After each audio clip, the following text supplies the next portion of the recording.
Finalmente, depois de mais de 25 anos, tivemos uma primeira resposta para a grande questão de One Piece. Afinal de contas, de onde vêm as Akuma no Mi?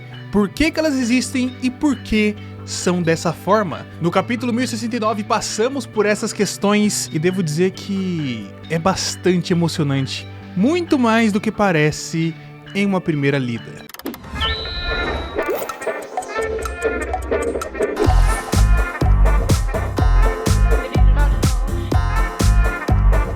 Meus amigos, nesse capítulo quem vem nos dar essa notícia, quem vem nos explicar a sua teoria quanto às Akuma no Mi é o próprio Vegapunk, o maior cientista de todos, a maior mente pensante do mundo inteiro de One Piece. E esse cara, o que ele tem em comum com muitas pessoas daqui? Acumular conhecimento. Quais são essas pessoas aqui que eu estou falando? Pessoas que já assinam a Alura. Porque está começando aqui mais um Momento Alura. A Alura, vocês sabem muito bem, que é a maior escola online de tecnologia do Brasil. A Alura basicamente consegue cumprir muito do que era o sonho do Vegapunk, de reunir em um único lugar muitas informações diferentes, para que quem tivesse acesso a tudo aquilo pudesse aumentar o seu conhecimento. Então na Alura tem a área da tecnologia, desde a parte de data science, a programação dos mais tipos variados, a marketing digital, a design, UX, muitas e muitas possibilidades em um único lugar, com uma única assinatura. Esse é um ponto assim diferencial demais, porque você assina uma vez uma coisa e você pode ter acesso a todos esses cursos. Mais de 1.400. Mais de 1.400. Por isso tô deixando para vocês aqui embaixo na descrição esse link para conseguirem desconto na assinatura e começar essa grande jornada em busca do conhecimento. Talvez sua cabeça não fique tão grande quanto do Vegapunk, mas o seu conhecimento, pode, então aproveita. O capítulo 1069, chamado O Desejo de Todas as Coisas Nascem Nesse Mundo.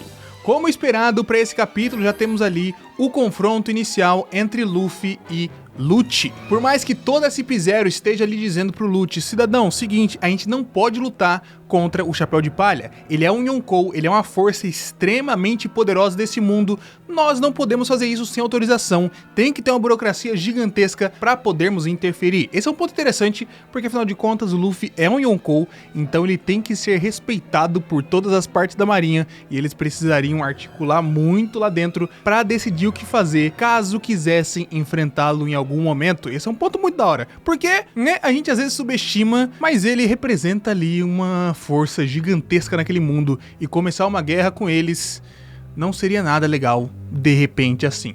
Mas Atlas foi destruída no capítulo anterior pelo Lucci e ela deu comida pro Luffy, deu comida pra eles. Isso faz com que a situação fique um pouquinho mais complicada. Enquanto vemos no quartel-general da Marinha que o Akainu tá bastante puto com aquela situação, a CP0 não podia começar uma luta contra os Mugiwara sem consultá-lo antes, sem ver o que seria feito, e vemos também que o Kizaru está chegando em breve em Egghead, e isso deve balancear um pouco mais o jogo, porque sinceramente estava bastante desbalanceado até esse momento. Voltando para Egghead, vemos a Akuma no Mi despertada de Rob Lucci. A sua Neko Neko no Mi assume uma forma gigantesca. A gente pode ver ali do ladinho que tem um Kaku para servir de referencial de tamanho. E o Lucci tá bastante grande. Eu, sinceramente, esperava talvez um pouco mais da parte do design, porque basicamente é a forma leopardo dele, talvez um pouco mais esguia e com certeza muito maior, com esse arco de chamas em volta do seu pescoço que a gente pode ver em algumas frutas, né, algumas coisas específicas ali. A gente já viu no Luffy, tanto na sua quarta marcha quanto na quinta, no Kaido e no Yamato. Fora isso, eu não lembro mais de alguém que apareceu essa coisa em volta do pescoço. O Marco, talvez, ou as míticas no geral aparecem, mas aparentemente não só elas. E quando visualiza a forma Nika do Luffy, Vegapunk pergunta: ele apareceu? O guerreiro branco? A Nami questiona se esse não é o poder da Gomu Gomu no Mi, porque nem eles entendem exatamente, mas Vegapunk diz que não existem registros de uma Gomu Gomu no Mi, e que essa forma é bastante bonita.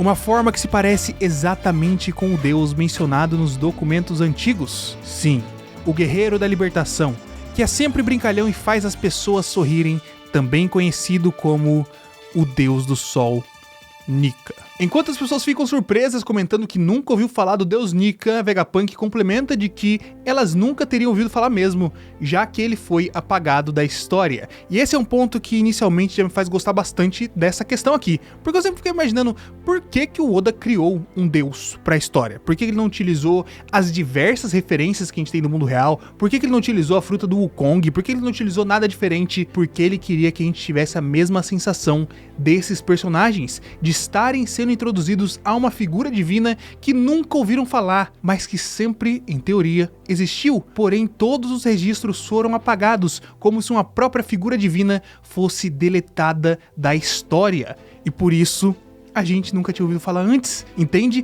Tem essa questão de você estar na mesma posição dos personagens, o que tornou esse ponto aqui pra mim essencial pra complementar essa questão de por que surgiu o Nika e por que é um Nika, um deus desconhecido. Eu gostei demais. E Vegapunk diz que enquanto as pessoas continuarem o desejando, sua existência nunca desaparecerá. Os desejos de todas as coisas nascem neste mundo. E as Akumas no Mi têm o mesmo conceito. As Akuma no Mi são o potencial da evolução humana que a própria humanidade desejou.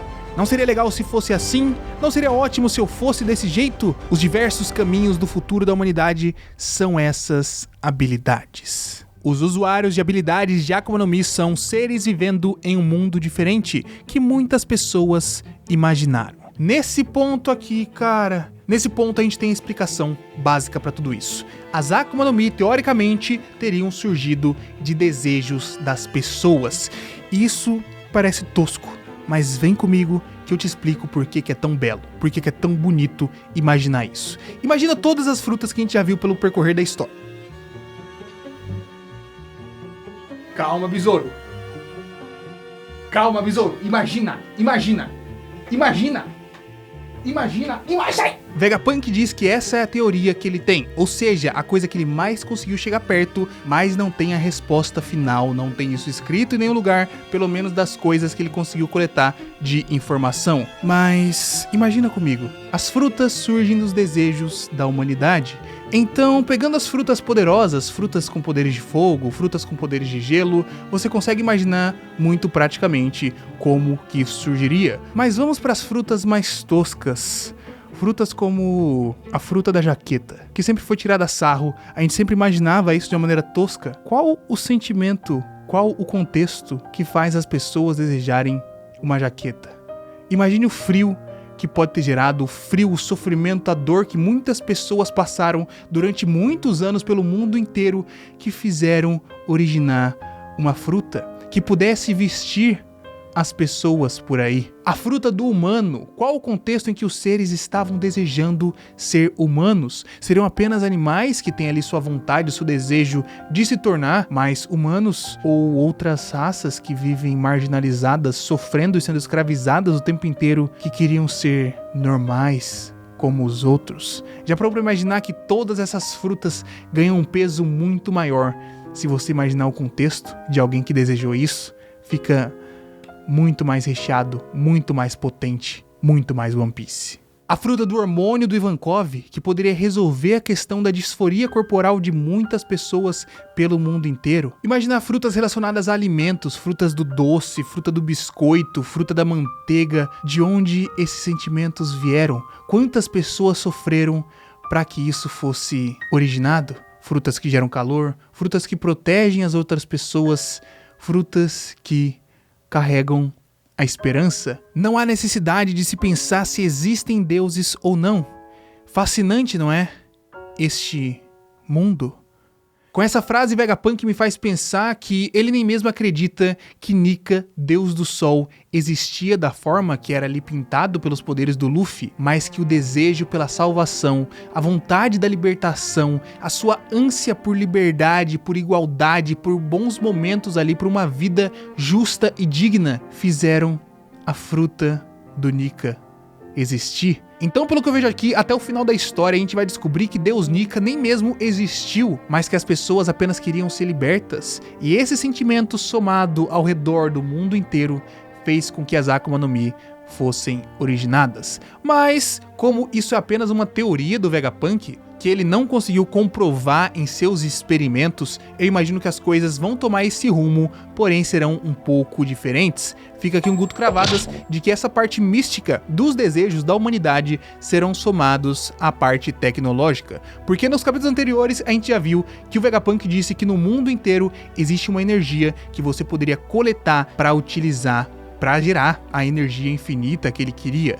Então eu imagino que no passado esse reino perdido conseguiu criar um tipo de máquina, conseguiu fazer algum tipo de coisa que somava esses desejos das pessoas pelo mundo inteiro para poder salvar elas mesmas, e com isso criou as Akuma no Mi. Seja uma árvore que eles criaram ali que conseguia pegar no ar, captar as sensações, as necessidades das pessoas e criar esses poderes, ou algo que eles espalharam pelo mundo inteiro que faz com que as frutas se tornem essas características, essas habilidades. E dando mais uma cravada para vocês, eu vou te contar por que o Roger chegou no tempo errado. Porque o mundo não estava pronto. O mundo não estava preparado, o mundo estava amarrado, acorrentado de uma maneira que não dava para ser mudado naquele momento. Antes mesmo da hipótese das Akuma no Mi surgirem aqui dessa forma que está sendo colocada nesse capítulo, eu pensava sobre a questão de o Roger veio cedo demais. O mundo ainda carrega um peso muito grande do século perdido. A Marinha, o governo mundial, todas as forças ali estão reprimindo aquele povo do planeta inteiro de forma que eles nem mesmo podem sonhar. Forma que eles não conseguem imaginar um dia melhor, que eles não conseguem imaginar a liberdade.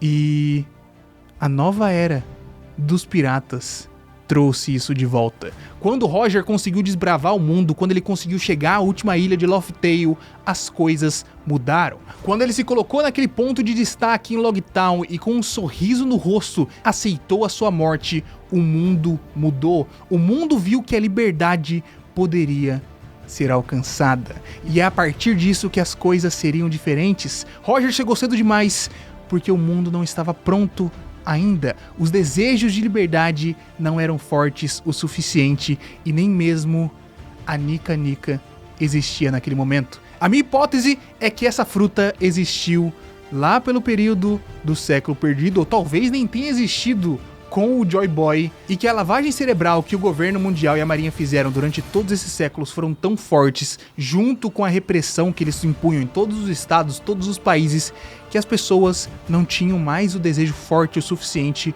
de liberdade. Eles tinham perdido todas essas esperanças, afinal de contas estavam muito mais preocupados com coisas básicas como conseguir comer, conseguir sobreviver, conseguir viver pro dia seguinte. Mas depois que Roger mostrou que a liberdade podia existir, a Nika Nika surgiu com isso, idealizando uma figura histórica lendária que seria o grande salvador desse mundo, o grande quebrador de correntes. A Nika Nika no Mi foi originada. A esses padrões que, novamente, assim como os deuses, não importa a gente pensar se existem ou não, porque afinal de contas, os desejos da humanidade fazem com que essas coisas existam na prática. Então, minha cravada aqui é de que depois do surgimento do Roger, depois da grande era dos piratas, essa fruta veio a existir. E por conta desse desejo de liberdade do mundo inteiro, Roger estava adiantado.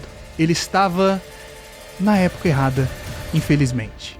E ainda quanto a essa origem das frutas, eu acho muito interessante porque a gente consegue explicar todas aquelas que são meio estranhas para aquele mundo. Como que as pessoas teriam imaginado uma fênix? Como que existiria uma fruta da fênix? Por que existia uma fruta do Buda? Porque são todas coisas que a gente, no nosso mundo, consegue imaginar, consegue criar, consegue almejar, consegue acreditar. E por isso, esses desejos, essas vontades foram solidificadas em frutas dentro do mundo de One Piece. Eu particularmente achei isso simplesmente lindo, porque afinal de contas ele diz ali muito claro que enquanto as pessoas continuarem sonhando, continuarem desejando, elas podem criar e alcançar tudo o que quiserem. O Vegapunk, na real, por mais que pareça um cara completamente ligado à ciência estritamente, ele é muito mais filosófico e mensageiro de boas palavras do que parece. E nesse tempo inteiro temos o Luffy apenas em seu modo Nika, lutando contra o Rob Lucci sem dificuldade nenhuma, sempre dando risada e desferindo golpes fortíssimos. Inclusive essa parte aqui dos dois socos se encontrando é exatamente como em um dos primeiros confrontos entre eles, né? A gente pode ver que os quadrinhos são bem idênticos para mostrar aqui esse processo, o que eles mudaram nesse caminho para chegar na mesma situação. Sentomaru reaparece trazendo consigo os serafins extremamente poderosos, e a CIP0 falha em tentar controlar o serafim do Kuma, afinal de contas o Sentomaru tá acima nessa ordem de comando. E depois do Lucci levar mais um monte de porrada pro Luffy, que não tem nenhum tipo de dificuldade em lutar contra ele, o Leopardo vai lá e atravessa o braço no Sentomaru, porque afinal de contas, se ele parasse de controlar os serafins, passaria o controle para CIP0. Então o jogo seria um pouco mais balanceado, afinal de contas a gente tem serafins ali de 4 Shichibukais, mas o Kizaru que está chegando de longe, por isso agora as coisas estão um pouco mais equilibradas e o Kuma tá chegando também, então vai ter uma briga aqui generalizada. No fim das contas foi um capítulo que eu gostei bastante porque nos trouxe essa resposta quanto às Akuma no Mi, que não é a resposta final, mas deve estar carregando muito do seu significado real. E sinceramente, por mais que seja clichê, a humanidade gerar os seus maiores poderes e as suas maiores destruições depois desses poderes, combina muito com One Piece. E a mensagem final é que caso você deseje coisas boas demais, caso todas as pessoas reunidas tenham esses bons desejos, elas juntas conseguem superar as adversidades. Ou pelo menos isso é o que vai acontecer até o final de One Piece. E o final estará conectado diretamente ao início da obra, aquela grande questão que temos desde o começo de tudo. Como que isso surgiu da humanidade pra humanidade, em prol da humanidade, porque as pessoas importam demais.